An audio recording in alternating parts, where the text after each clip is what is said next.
Bismillahirrahmanirrahim. Assalamualaikum warahmatullahi wabarakatuh. Salam sejahtera untuk kita semua. Semoga Allah tetap melimpahkan karunia kesehatan kepada kita, sehingga kita bisa melaksanakan aktivitas kita sehari-hari sebagaimana mestinya.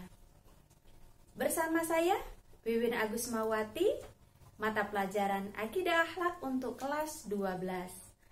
Apa kabar anak-anak? Ya, harapan Ibu, kalian sehat walafiat, tanpa kurang suatu apapun, tetap semangat, tentunya tetap bahagia, apapun yang kalian rasakan pada hari ini. Pada kesempatan kali ini, Ibu akan melanjutkan materi kita, bab 3, yang berjudul Menghindari Perilaku Tercela, Nifaq dan Khodob. Adapun tujuan pembelajaran materi bab 3 ini diharapkan siswa dapat 1. Memahami pengertian nifaq dan khodob. 2. Menyebutkan 3 ciri nifaq. 3. Menyebutkan dampak negatif nifaq dan khodob. Yang keempat, menjelaskan bagaimana cara menghindari perilaku nifaq dan khodob. Sebelum memulai pelajaran kita kali ini, marilah kita buka dengan melafazkan basmalah dan sholawat. Bismillahirrahmanirrahim. Allahumma sholli ala Sayyidina Muhammad wa ala ali Sayyidina Muhammad. Ya anak-anak, apakah kalian tahu apa itu nifaq? Pasti jawabannya tidak tahu. Tapi kalau ibu bilang munafik, pasti tunjuk tangan. Semua jawab tahu, Bu. Oke, munafik adalah orang yang melakukan nifaq. Ya, itu disebut dengan munafik. Apakah itu nifaq? Nifaq menurut bahasa berasal dari kata nafaqo, yang artinya adalah lubang tempat sembunyi. Sedangkan menurut istilah, nifaq itu artinya menampakkan kebaikan dan menyembunyikan keburukan dalam diri seseorang kepada orang lain, atau lain di mulut, lain di hati. Jadi apa yang di hati seseorang itu beda yang dikeluarkan lewat perkataannya. Makanya disebut dengan munafik. Ciri-ciri munafik itu ada 3 macam berdasarkan hadis riwayat yang diriwayatkan oleh Bukhari, yang berbunyi A'udzubillahi minasyaitonirrajim. Bismillahirrahmanirrahim. Ayatul munafiqi salasun. Iza haddatsa kadzaba wa iza wa'ada akhlafa wa iza tumina khana. Yang artinya, tanda-tanda munafik ada 3. 1. Apabila berkata, ia dusta. Apabila berjanji, ia mengingkari. Dan bila dipercaya, ia mengkhianati. Itulah 3 ciri-ciri orang munafik. Adakah anak-anak memiliki salah satu ciri yang ibu sebutkan tadi berdasarkan hadis riwayat Bukhari? Mudah-mudahan tidak ya. Kalaupun ada anak-anak yang pernah melakukan satu di antara ketiga ciri tersebut, atau ketiga-tiganya pernah anak-anak lakukan, mulai hari ini, mulai detik ini, sejak mendengarkan penjelasan dari ibu, maka jauhi, hilangkan, dan stop untuk melakukan perbuatan tersebut. Karena apa? Kalau anak-anak melakukan perbuatan itu, maka akan menghasilkan dampak negatif. Apa dampak negatifnya? Yang pertama, hilangnya kepercayaan. atas diri anak-anak apabila anak-anak melakukan perbuatan itu. Kemudian yang kedua, tidak disukai oleh orang lain. Yang ketiga, mempersempit mendapatkan rezeki. Dan terakhir tentunya dampak negatif bahwa karena ini perbuatan tercela, pasti dampaknya anak-anak akan mendapatkan balasan dari Allah. Siksa, azab yang sangat pedih ketika kita melakukan perbuatan munafik, menjadi orang yang munafik. Itu adalah dampak negatif bagi diri sendiri. Karena dampak negatif dari nifak ini ada dua, bagi diri sendiri dan bagi orang lain. Tadi yang Ibu sebutkan itu bagi diri sendiri. Sekarang, apa dampak negatifnya bagi orang lain ketika seseorang melakukan perbuatan nifak? Yang satu, menimbulkan kekecewaan. Kenapa kecewa? Misal, anak-anak berjanji jam 2, kemudian datang jam 5. Bilangnya OTW, tahu-tahu masih di rumah. Bagaimana orang tidak kecewa dengan janji yang tidak kita tepati? Kau yang berjanji, kau yang mengingkari. Nah, ada lagunya seperti itu. Jadi kalau berjanji, berusaha untuk menepati. Karena yang dipercaya dari manusia itu adalah mulutnya, omongannya. Aufu bil uqud, penuhi janjimu. Karena janji adalah hutang apabila kita tidak bisa memenuhinya. Jadi dampak negatif dari nifak bagi orang lain adalah tadi menimbulkan rasa kecewa. Kemudian yang kedua menimbulkan kemarahan. Misal kita pinjam duit, pinjam uang, mau mengembalikan 3 hari, ternyata 3 hari nggak dikembaliin, 1 minggu sampai itu, tentunya orang akan marah. Ketiga, memicu timbulnya fitnah. Kemudian mencemarkan nama baik orang yang di dekatnya. Nah, itu adalah dampak negatif bagi orang lain. Intinya bahwa anak-anak, siapapun kita, cobalah kita untuk tidak melakukan perbuatan-perbuatan nifak sehingga nanti dicap sebagai orang yang munafik. Ya. Bagaimana cara menghindari supaya kita tidak melakukan perbuatan-perbuatan nifak itu? Yang pertama adalah yang perlu kita lakukan, kita menyadari, kita memahami, kita mengingat bahwa orang-orang yang melakukan perbuatan nifak atau orang-orang yang munafik akan dijauhi oleh orang lain. Itu yang pertama. Kemudian, berlaku jujur dan amanah. Itu yang terpenting.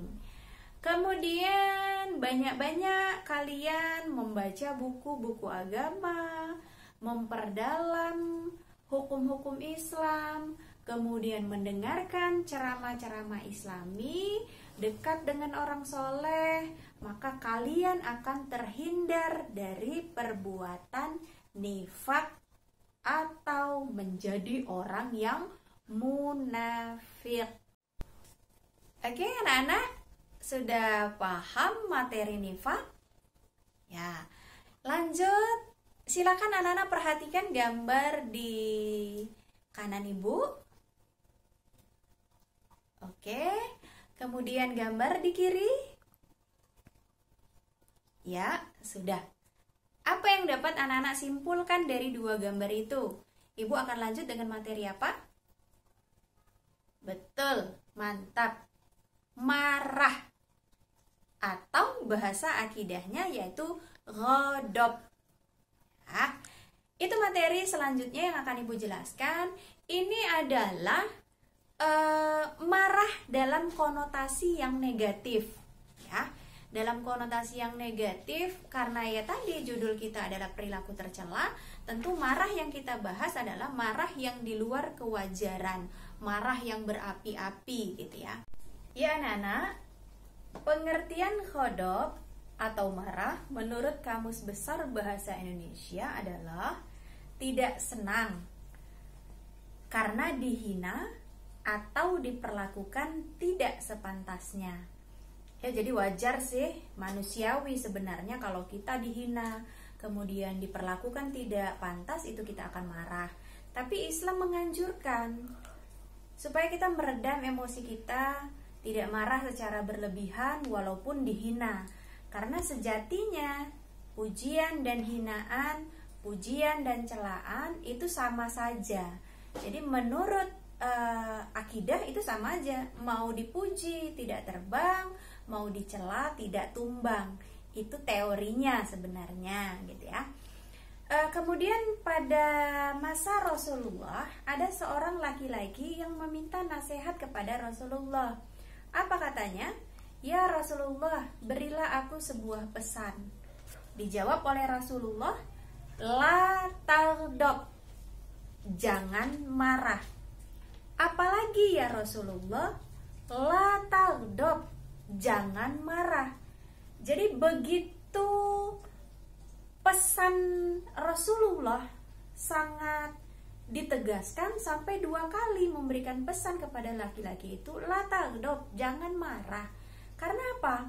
Ketika kita marah itu efeknya itu sangat luar biasa negatif. Makanya apa dampak ghadab? Apa dampak marah bagi diri kita? Yang pertama adalah meretakkan hubungan pertemanan. Jadi wajar kalau hubungan pertemanan, persahabatan itu akan retak apabila ada salah satu teman yang hobinya marah, spanning tinggi, apa-apa marah, dikit-dikit marah, dikit-dikit, semua permasalahan diselesaikan dengan marah. Padahal setiap masalah itu pasti ada solusi gitu. Kemudian yang kedua, orang yang dimarahi akan merasa dihina. Jadi jangan kita memarahi orang di depan umum gitu loh. Karena apa? Harga diri seseorang itu akan merasa direndahkan. Dia akan merasa dipermalukan. Maka hindari itu. Kemudian yang ketiga, kita akan dijauhi oleh orang lain. Tentunya orang lain akan malas bersahabat dengan kita. Malas akan mendekati kita apabila kita selalu menyelesaikan masalah dengan marah-marah. Sebenarnya kalau kita selanjutnya anak-anak, dampak negatif dari ghadab itu adalah bahwa bisa menimbulkan pusing atau penyakit hipertensi atau darah tinggi. Jadi kalau marah itu jantung terpompa lebih kencang, begitu mempengaruhi kerja jantung. Kemudian bisa ya tadi menimbulkan hipertensi atau darah tinggi. Kalaupun darah tinggi bisa naik terus, kemudian nanti mungkin bisa menyebabkan stroke dan lain sebagainya. Jadi begitu dampak negatif ghadab sangat tidak baik bagi diri orang yang memiliki sifat pemarah. Kemudian ada yang lebih parah lagi, ada seseorang yang kalau marah itu banting-banting, jadi merusak.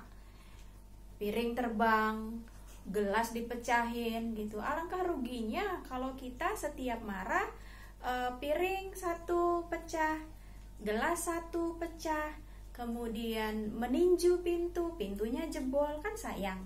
Jadi itu bisa merusak lingkungan sekitar kita, barang-barang yang dimiliki oleh orang tersebut. Itu sangat rugi sekali. Makanya dari beberapa dampak negatif yang sudah Ibu jelaskan tadi, kita harus menghindari. Bagaimana cara kita menghindari perilaku ghadab ini? Gitu loh. Apa usaha kita supaya kita tidak menjadi seorang yang pemarah atau seseorang yang memang memiliki sifat pemarah, untuk bisa menghindari, mengurangi, bahkan menghilangkan sifat pemarahnya? Ada beberapa langkah yang harus dilakukan. Yang pertama, sekali lagi Ibu jelaskan, karena ini perilaku tercela, maka pasti akan ada balasannya berupa siksa dari Allah yang sangat pedih. Gitu loh. Itu yang harus disadari. Yang kedua, kita lebih utama untuk menahan marah. Jadi kalau emosi akan memuncak, maka banyak-banyaklah istighfar, astaghfirullahalazim, astaghfirullahalazim. Kemudian membaca ta'awuz. Aku berlindung kepada Allah dari godaan syaitan yang terkutuk. Karena marah itu adalah di dada. Makanya kalau anak-anak lihat iklan, itu ada iklan yang ketika dia disenggol makan bakso, kemudian diletakkan 2 gelas yang berisi air dingin di sini, gitu lah.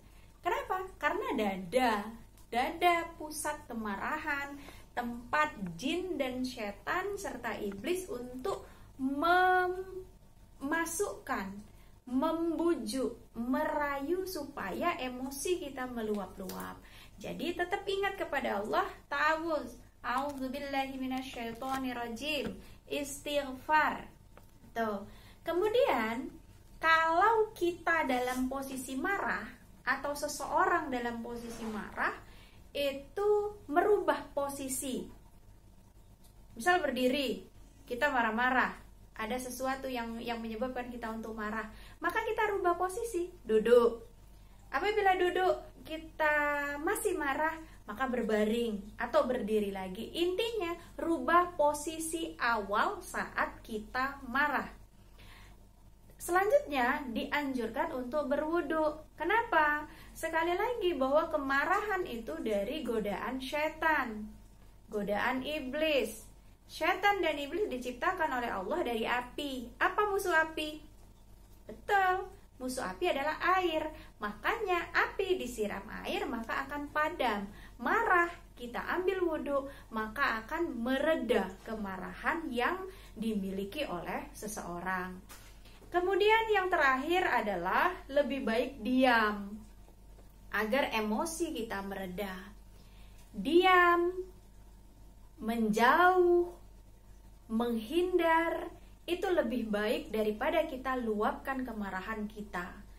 Jadi kita menghindar, kita menjauh dari seseorang ketika kita marah, bukan kita benci terhadap orang itu, bukan kita tidak senang terhadap orang tersebut, tapi lebih kita menjaga hati kita supaya tidak terluka terlalu dalam, supaya hati kita terjaga, tetap tertata walaupun dalam emosi yang memuncak. Jadi diam adalah emas, itu benar. Diam adalah emas, adalah pilihan yang tepat daripada kita meluapkan emosi kita kepada orang lain. Atau mungkin lebih tepatnya, terkadang kita perlu menjauh biar tahu rasanya rindu. Demikian cara menghindari perilaku ghadab. Jadi materi sudah 2 yang Ibu sampaikan tentang menghindari perilaku tercela. Yang pertama nifak, yang kedua ghadab. Kesimpulannya anak-anak, Ibu harapkan dari anak-anak sekalian untuk menghindari 2 perilaku tercela tadi. Jadilah anak yang jujur, jadilah anak yang amanah. Qulil haq walau kana muron. Katakanlah walaupun pahit, katakanlah walaupun menyakitkan, itu lebih baik daripada anak-anak menjadi orang yang munafik. Kemudian yang kedua, stabilkan emosi, jaga emosi, jadi anak yang penyabar. Demikianlah anak-anak materi yang telah Ibu sampaikan pada bab 3, menghindari perilaku tercela. Tentunya harapan Ibu, anak-anak bisa paham apa yang telah Ibu sampaikan di awal sampai akhir tentang nifak dan ghadab. Kalaupun anak-anak ada yang belum jelas, ada yang ingin anak-anak sampaikan dan tanyakan, maka silakan anak-anak menuliskannya di kolom timeline e-learning madrasah di kelas masing-masing. Atau anak-anak bisa menuliskan di komen YouTube, karena video ini akan Ibu upload di YouTube. Jadi silakan anak-anak bertanya di situ, nanti akan Ibu jawab. Kita tutup materi kita bab 3 kali ini dengan melafazkan hamdalah. Alhamdulillahirobbilalamin. Tetap semangat. tetap jaga kesehatan, tetap pakai masker, jaga jarak. Demikian, billahi taufik wal hidayah. Wassalamualaikum warahmatullahi wabarakatuh.